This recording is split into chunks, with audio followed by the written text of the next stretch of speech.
guys কি খবৰ আপোনালোকৰ আশা কৰোঁ আপোনালোকৰ সকলোৰে ভাল চ' মই পৰহি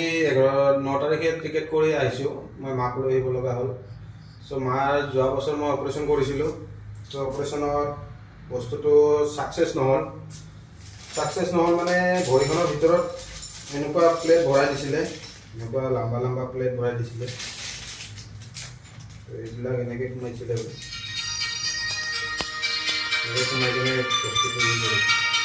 কিন্তু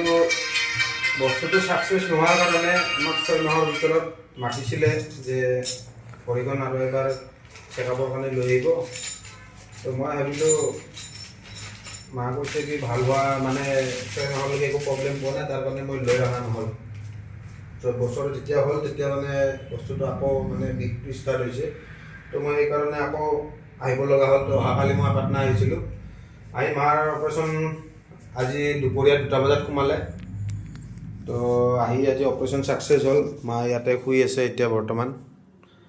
তো আপোনালোকে সকলোৱে আশীৰ্বাদ কৰিব যেন সোনকালে ভাল হৈ যায় তো অপাৰেশ্যন এনেকুৱা হৈ গৈছে অলৰেডি